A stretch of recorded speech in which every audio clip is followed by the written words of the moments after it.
भैया, हनुमान के प्रहार को लंका की प्रजा ने देखा है, भुगता है। आगे इस विनाश को रोका जा सकता है भैया। क्यों आप चाहते हैं कि लंका के नन्हे बालक पिताहीन हो? आप महाराज हैं भैया। प्रजा के धन और प्राण की रक्षा करना आपका दायित्व है। अभी भी देर नहीं हुई। श्री राम में जितना बल है उतनी ही करुणा भी है। इससे पहले कि लंका ध्वस्त हो जाए, आप श्री राम से क्षमा मांग लीजिए, क्योंकि केवल श्री राम ही एक आसरा है। कदाचित उचित कहा तुमने।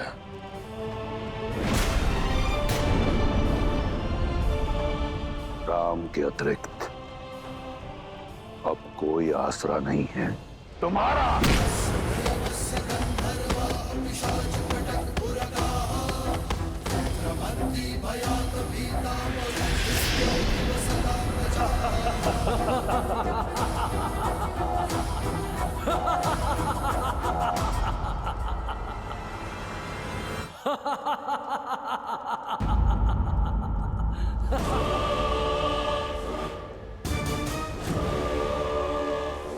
तुम इसी योग्य हो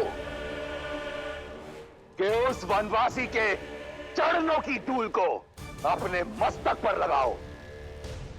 उस राम ने 2 राक्षस क्या मार गिराए, इतना बखान। और तुम्हारा भाई जिसने सहस्त्रों वर्षों में सहस्त्रों वीरों का संहार किया, उसका कुछ नहीं।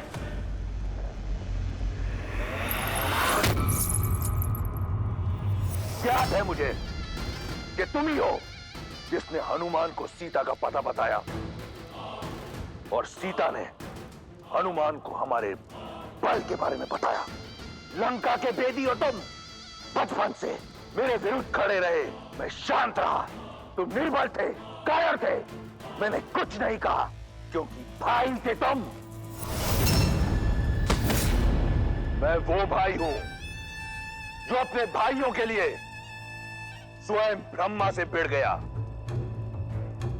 एक पिता की तरह पोषण करने वाले भाई को ये उपहार दिया है तुमने। लंका का अन्न खाकर लंका के विरुद्ध बोलने वाले लंका के भेदी के लिए लंका में कोई स्थान नहीं। तुम जैसे कायर का लंका में सांस लेना भी लंका के वातावरण को प्रदूषित कर देगा। तुम अपने जीने का अधिकार खो चुके हो विभीषण।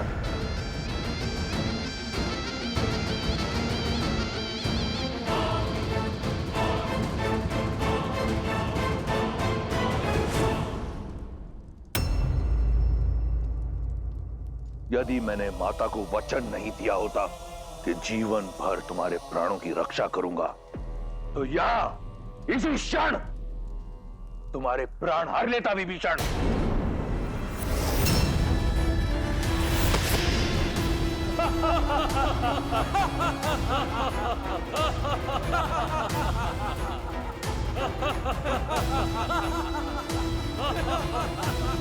तुम्हारे जैसा भाई अपने आप में एक शाप है। चले जाओ मेरे राज्य से, मेरी लंका से, मेरे जीवन से। आज के पश्चात मुझे भैया मत कहना। जाओ। निष्कासन ही नहीं महाराज, मृत्यु दंड मिलना चाहिए इसे। मुख तो देखो, ग्लानि का भाव तक नहीं है। मुझे लगता है उस राम का गुप्तचर है ये। प्रजा की ढाल बनकर स्वयं का हित साध रहा है। बुद्धि पुराण श्रुति सम्मत बानी, कही विभीषण नीति बखानी।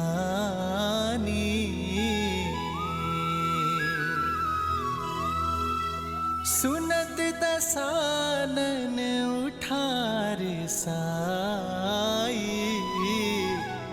खल तो ही निकट मृत्यु अब आई।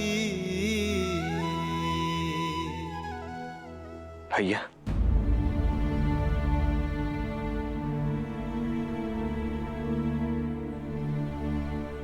भाभी माँ को स्मरण कर रहे हैं ना आप भैया? भैया अब इतनी पीड़ा क्यों सहन करनी है? पहले तो हमारे पास कारण था, हमें भाभी माँ का स्थान ही ज्ञात नहीं था, परंतु अब तो हमें ज्ञात है कि भाभी माँ है कहाँ। फिर अब और विलंब क्यों भैया? हम वीर हनुमान जी की पीठ पर बैठकर क्यों लंका नहीं जा सकते? उस दुष्ट पापी रावण का अंत करके शीघ्र अति शीघ्र भाभी माँ को मुक्त क्यों नहीं करा सकते भैया? मेरी बात मानिए भैया, उस लंका के विनाश के लिए हम दोनों भाई ही पर्याप्त हैं। अब चलिए भैया। लक्ष्मण, सीता के विरह में बिताया हर एक पल मुझे शूल बनकर चुभता है। मैं भी यही चाहता हूं कि सीता इसी क्षण मेरे सामने आ जाए।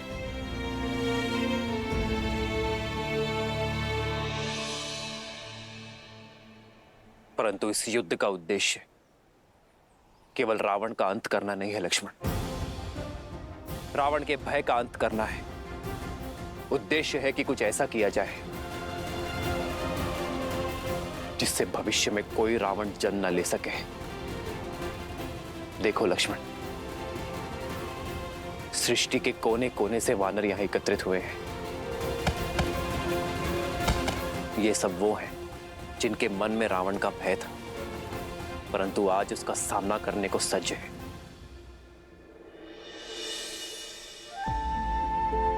लक्ष्मण, संग में रहकर अधर्म के विरुद्ध बड़ी से बड़ी लड़ाई लड़ी जा सकती है लक्ष्मण। मैं नहीं चाहता कि इस युद्ध के पश्चात ये मुझे भगवान समझे। मैं ये चाहता हूं कि इन सबको प्रेरणा मिले कि प्रत्येक वानर, प्रत्येक नर असंभव को संभव कर सकता है अपने दृढ़ निश्चय से, अपने परिश्रम से, एकता से। ये युद्ध अब केवल व्यक्तिगत नहीं रहा लक्ष्मण, ये युद्ध केवल राम की रावण को ललकार नहीं, बल्कि पाप को रौंदने चली पुण्यता की हुंकार है।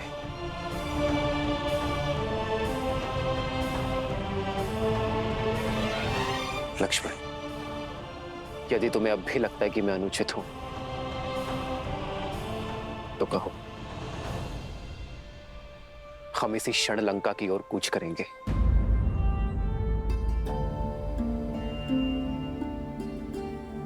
सीता आएगी लक्ष्मण,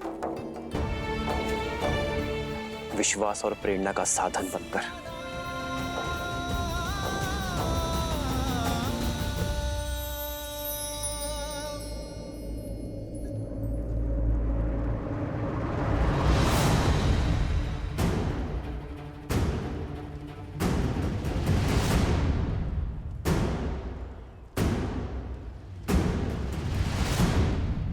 देवी,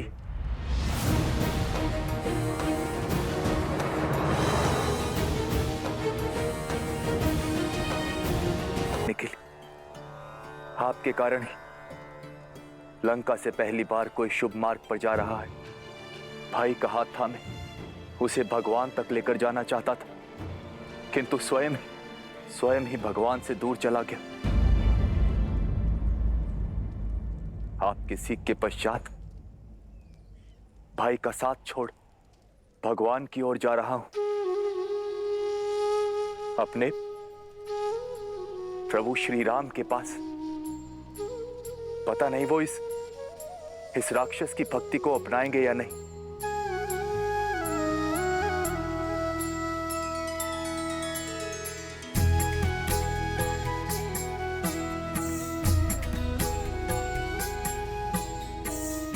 चिंता ना करें, मेरे श्री राम करुणा के सागर हैं, जो भक्ति से उनकी ओर पग बढ़ाए वो स्वयं उनका हाथ थामने आगे बढ़ जाते हैं। आपका कल्याण हो।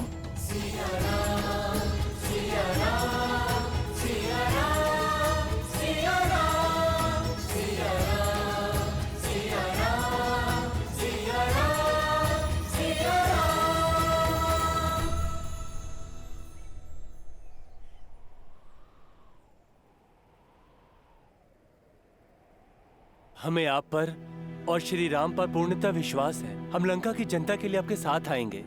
जिस प्रकार यहाँ आपके सहयोगी रहे हैं हम, वहाँ भी आपके सहयोगी होंगे हम। धन्यवाद। आइए, जिस स्थान पर आपको सम्मान ना मिले उस स्थान से चले जाना ही उचित निर्णय होता है।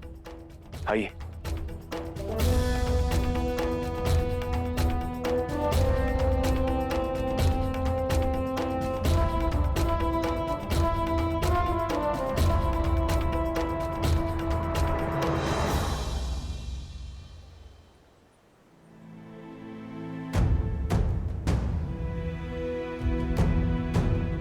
क्या हुआ? मेरे वानर वीर चिंतित क्यों लग रहे हैं? प्रभु, चिंता की ही बात है। सेना को जल की आवश्यकता है।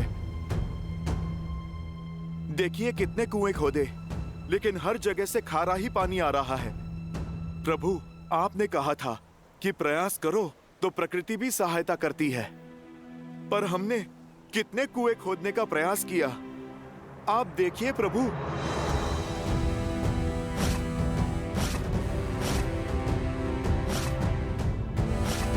पर तब जब प्रयास करने का स्थान केंद्रित हो, इतने कुएं खोदने के स्थान पर यदि एक कुआं खोदते और गहरा खोदते तो मीठा जल अवश्य निकलता।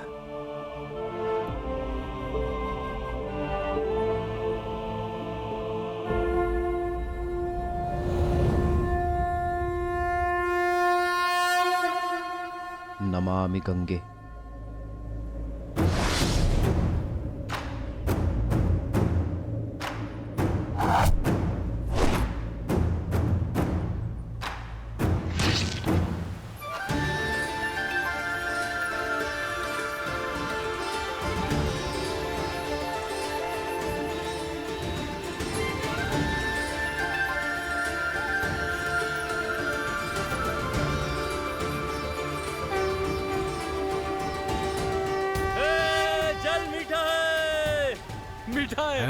मीठा है जल। अद्भुत। जहाँ प्रभु श्री राम हो वहाँ हर कार्य सफल होता है।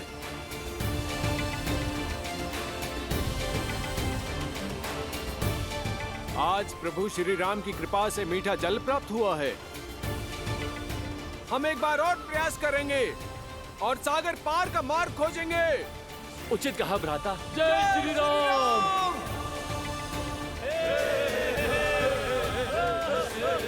जय श्री राम। जय श्री राम। जय श्री राम। जय श्री राम।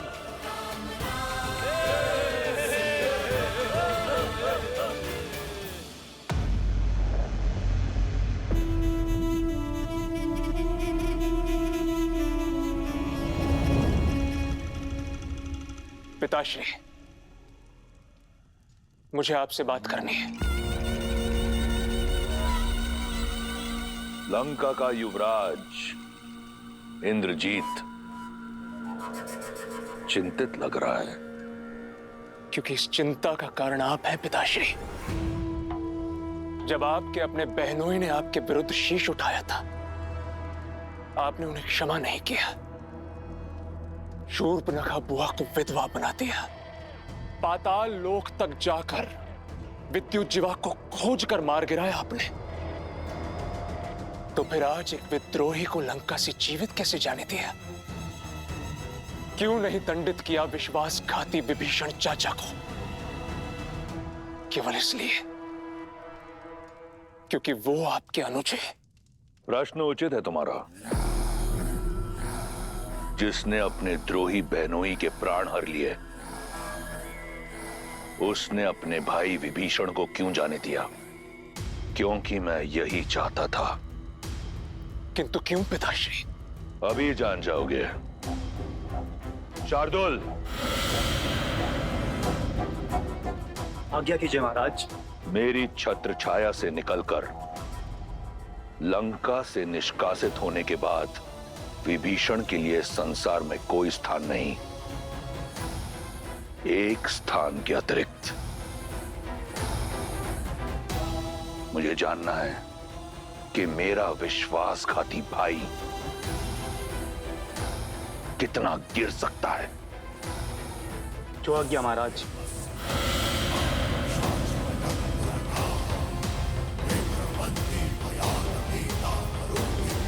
वानर सेना सहित समुद्र के तट तक पहुंच गया है। मैं अपना निर्णय लेने के लिए स्वतंत्र हूं, परंतु नीति शास्त्र कहता है कि मुझे मेरे मंत्रियों का परामर्श सुन लेना चाहिए। महाराज, नीति अनुसार जिसके पास बल है वो जो करते हैं वही उचित है। आप सबसे बली है महाराज, फिर कैसी चिंता। आपके सभी बलशाली राक्षस, आपका पुत्र अतिकाय,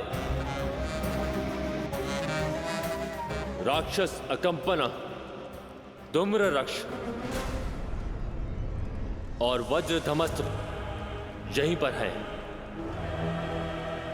संसार के सबसे महान राक्षसों के साथ आया हूं पिताश्री, तो फिर राम सागर पार कैसे करेगा? जल का देवता वरुण भी आपका दास है, आपसे द्रोह करने का साहस नहीं कर सकता। आप केवल आज्ञा दीजिए पिताश्री। आपके इस पुत्र ने इंद्र को परास्त करने में समय नहीं लगाया। मेरी शक्ति के समक्ष वो तुच्छ वनवासी कहां टिक पाएंगे? एक युवराज को आधारहीन बात करने से बचना चाहिए इंद्रजीत। चतुर है, कभी भी किसी का भी रूप लेकर वो तुम्हारे पास आ सकते हैं।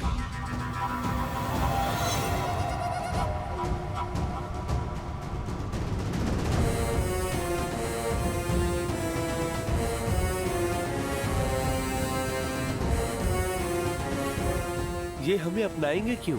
कहीं क्रोध में आकर ये हमारा अहित कर बैठे तो? हम शरणार्थी हैं, चाहे कुछ भी हो जाए आप सब कुछ नहीं कहेंगे।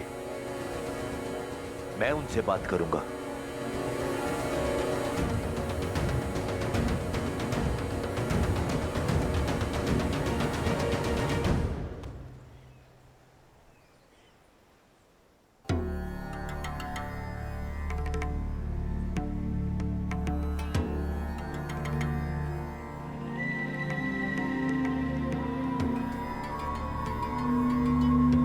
प्रणाम वानर वीरों।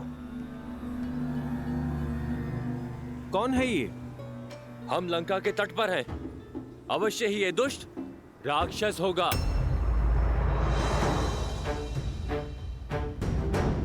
कौन हो तुम? कहां से आए हो और क्यों आए हो?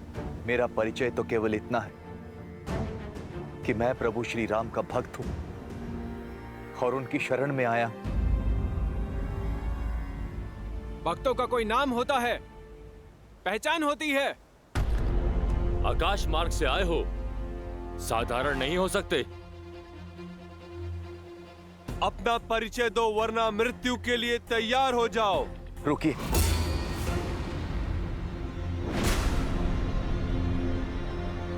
मैं लंकापति रावण का भाई विभीषण हूं। प्रभु श्री राम की शरण में आया हूं।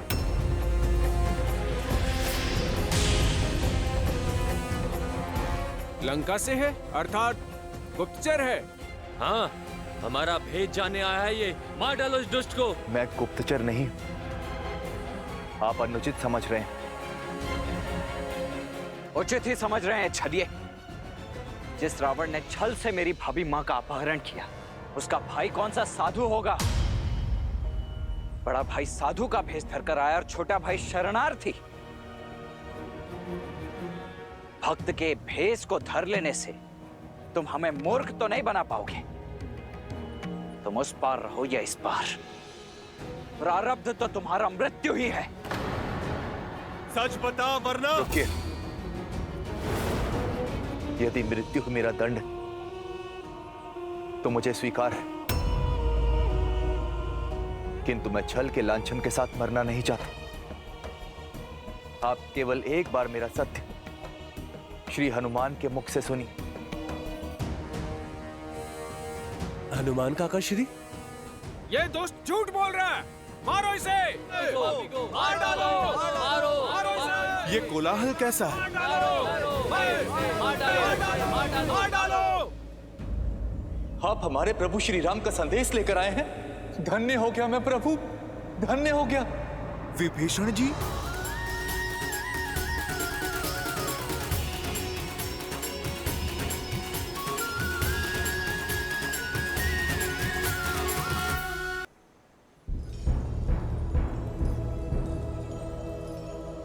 हनुमान जी, आपने मुझसे कहा था कि मेरे प्रभु श्री राम मुझे स्वीकार कर लेंगे। बस इसी आशा से आया हूं। प्रभु श्री राम आ ही रहे हैं। अभी दूध का दूध और पानी का पानी हो जाएगा।